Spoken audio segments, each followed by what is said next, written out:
Halo rekan-rekan, kembali lagi dengan saya Ivan Suganda dalam strategi efektif menjalankan internet marketing. Di video sebelumnya, kita udah belajar tentang gimana caranya membangun mindset untuk jalanin bisnis online. Nah, sekarang kita akan belajar tentang analisa SWOT yang berperan untuk bisa membuat bisnis Anda lebih optimal karena Anda akan melakukan analisa tentang diri Anda sendiri ataupun kompetitor Anda. Mungkin bagi beberapa orang yang nggak pernah dengar kata SWOT, ini seperti sesuatu hal yang sangat asing.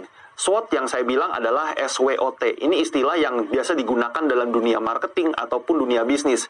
SWOT pada dasarnya adalah suatu bentuk analisa dalam manajemen bisnis ataupun perusahaan yang digunakan untuk bisa membangun sebuah citra ataupun menganalisa kelebihan, kekurangan, maupun ancaman yang ada dalam bisnis Anda. Usaha penyusunan ini bisa dibilang sangat-sangat berguna bagi orang-orang yang baru menjalankan bisnis. Jadi belum tahu sama sekali mau ngapain, ada baiknya memang Anda harus bisa menerapkan SWOT ini dalam bisnis Anda. Sehingga ketika Anda sudah akan menjalankan atau running bisnisnya, Anda udah tahu nih mau ngapain aja. SWOT yang pertama adalah huruf S. S ini adalah singkatan dari strength alias kekuatan. Di sini Anda harus menganalisa kekuatan dari bisnis Anda. Apa yang bisa Anda miliki, kemudian Anda tawarkan kepada masyarakat.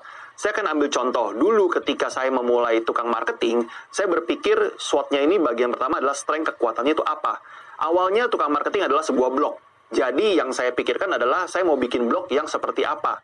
Kebetulan blog yang pertama kali saya bikin itu membahas tentang marketing tapi dari kehidupan sehari-hari. Yang mana ini nggak pernah ada pembahasannya dimanapun. Jadi saya menggunakan bahasa yang relatif ringan untuk dicerna oleh orang-orang yang masih pemula. Kemudian strength berikutnya adalah kita menyediakan agency, tapi waktu itu masih freelance, jadi kecil-kecilan banget lah, gitu. Di sini kita juga menawarkan gimana caranya kita bisa masuk ke dalam dunia UMKM, sehingga orang-orang bisa menjangkau kita dengan budget mereka yang mungkin seadanya. Nah, bagaimana dengan strength dari bisnis Anda? Anda bisa menjabarkannya dulu, mungkin akan ada banyak, tapi itu nggak masalah. Yang penting Anda tahu fitur-fitur apa yang Anda sediakan, dan Anda tahu manfaatnya untuk orang-orang itu apa. Poin berikutnya adalah huruf W, yang berarti weaknesses. Nah, kebalikan dari strength, weaknesses adalah kelemahan. Kita di sini akan menganalisa kelemahan dari bisnis kita. Macam-macam kalau kelemahan itu. Dulu, kelemahan pertama dari bisnis saya adalah kita tidak mempunyai kantor. Jadi kantornya memang benar-benar hanya di rumah saja. Jadi kalau istilahnya, kantornya ada di mana? Saya akan jawab kantor saya ada di mana-mana. Karena memang saat itu kita belum punya kantor fisik. Itu merupakan salah satu kelemahan. Kenapa? Karena ada beberapa klien atau beberapa orang yang ingin melihat kantor dari kita dulu atau ingin melihat tim kita dulu dan lain-lain. Kelemahan kedua kita juga saat itu adalah masih pemula. Jadi belum ada portfolio yang signifikan untuk bisa dipamerkan.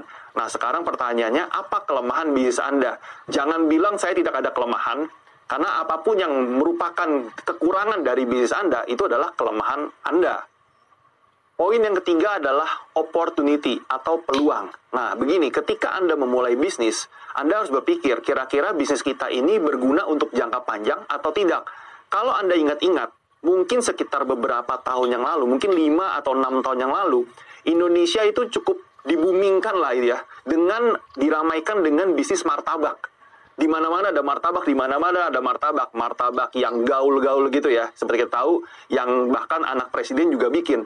Anda bisa lihat bahwa bisnis martabak ini ternyata bukanlah bisnis yang long lasting.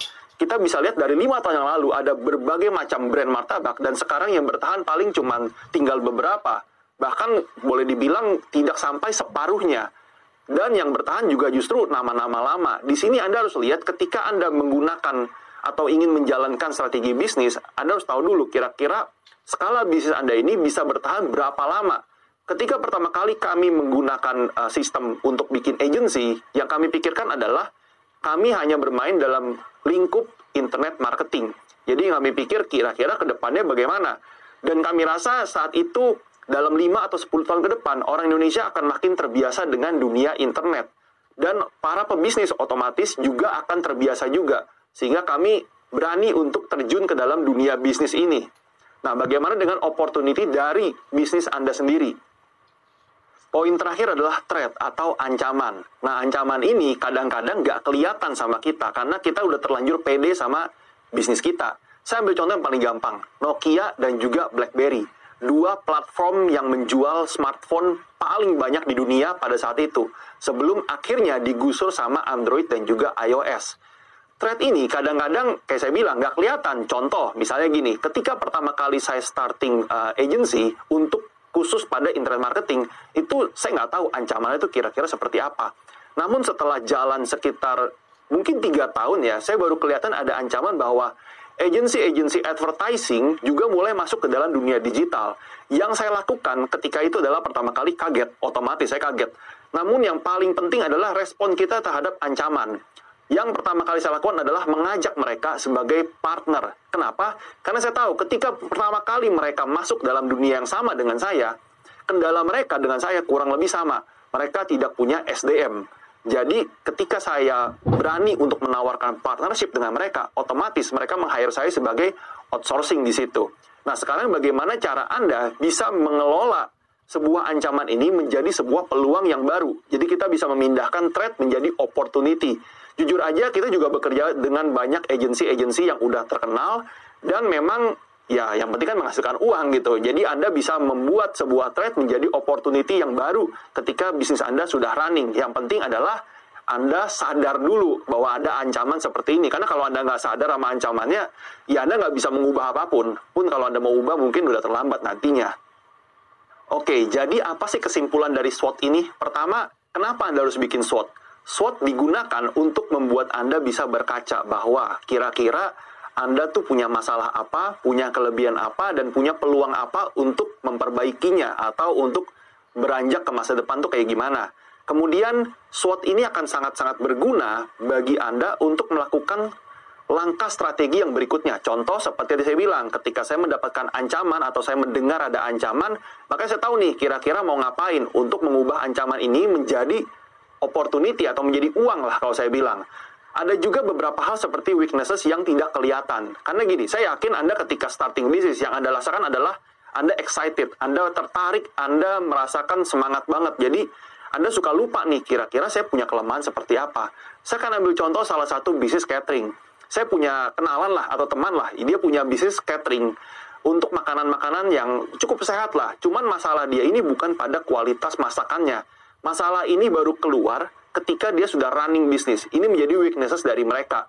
Masalahnya adalah mereka tidak bisa mendelivery atau melakukan pengantaran makanan tepat waktu. Jadi pernah ada satu kasus, orang order H-1 ya, misalnya hari Senin, harusnya kan hari Selasa dianterin, tapi baru dianterin hari Rabu. Nah ini kan menjadi masalah dalam manajemen mereka. Weaknesses ini biasanya kadang-kadang baru keluar ketika Anda sudah running. Namun ada juga kalau Anda sudah sadar duluan kelemahan Anda apa, ya Anda bisa langsung analisa untuk dijadikan kelebihan. Apapun itu yang penting Anda harus buat poin per poinnya dulu satu persatu di setiap strength, weakness, opportunity, ataupun threat. Supaya Anda bisa tahu nih kira-kira mau ngapain lagi berikutnya. Di video berikutnya kita akan belajar tentang buyer persona dan juga segmentasi. Jadi lanjut aja langsung kita nonton video berikutnya. Salam.